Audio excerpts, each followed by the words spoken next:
this is like a top-down problem, that they backed themselves to this corner, and now we're seeing the results of this. We have 3 rush products. Y'all guys drove a rush product because that Charter Daytona should have been sitting in the wings for like another year or two while they still push. I mean, but how long do you let that sit in the wings? Because we were first introduced to this car in 2021. Am I right, Rich?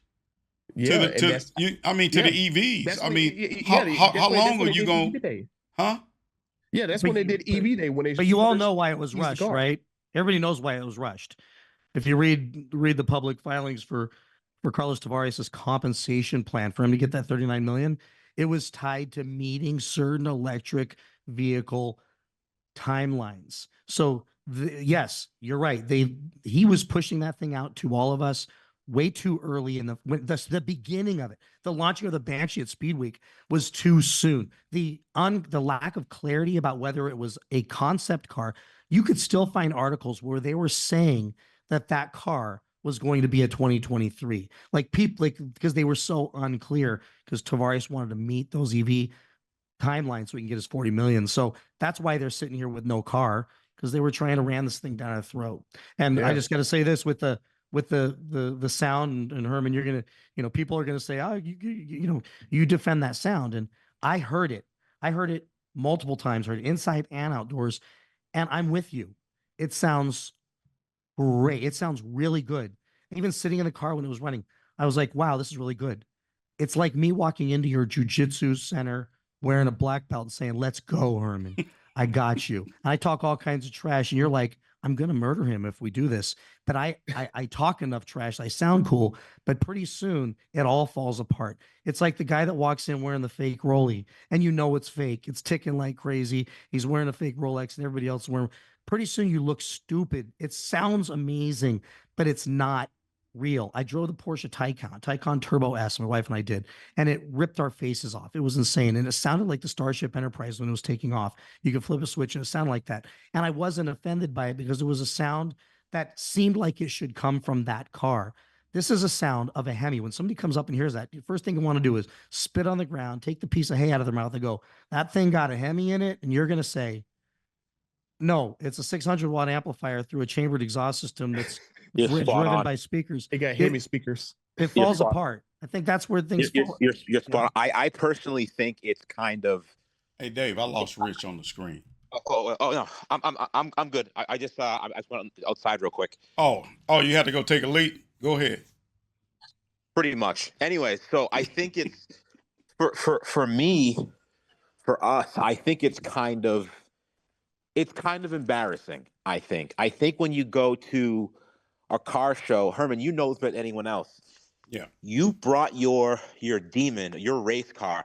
Whenever you bring your race car anywhere, there is a crowd of people around it begging you to start it. Yeah. Begging you to start it. But Herman, I've been around thousands of cars. To this day, I'm a man of a certain age, and I still get excited when I hear a nice car with a nice exhaust. My head still turns when I hear a pulleyed Hellcat. It's still turns, and I have 10 of them at this point. I still turn my head because I just have it in my veins. It's never going to go away. When I show up to an event and everyone is there to bring out your style, and I think about all of these companies that spend millions of dollars and thousands of hours of research in how to tune their exhausts, how to make their cars sound better, how to make them have emotion in terms of internal combustion engine. And I think to myself, there is something that's very heavily associated with sound. With sound, there's emotion. With sound, there's feedback. Everyone wants feedback in some way. You want to hear that when you push that pedal down, there are thousands of moving parts underneath your hood that are, the pistons, the valves, everything's going up and down, and it makes a symphony. There's a symphony of moving parts that therefore makes a sound coming out of the exhaust. And when you try to synthesize that, and it's almost like having an Apple Watch versus a Rolex. Yeah. A Rolex is like an EV. sorry, Yeah. an Apple Watch EV, it's better than a Rolex in every single measurable way whatsoever. It keeps time better. It's cheaper. It does this. It does that. It tells text. It tells time.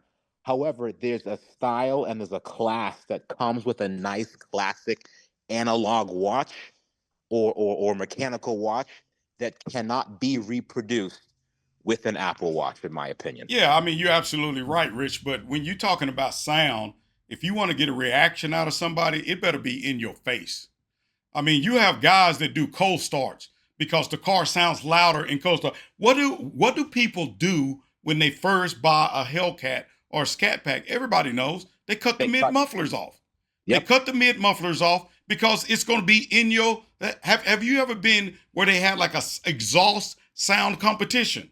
And the sound is popping and racking and going. You love it. You love it. I mean, you love it. You know, have you ever seen a guy say, "Hey, sit in my car and I'm gonna play a song," and the song is going, and when that sub hit, boom, boom, boom, boom, the whole crowd just go, ah! Yeah, to me, absolutely. if you're gonna do sound, you have to do sound in that manner. You have to have a button where you can make this thing do with sound that nobody has ever done with sound before.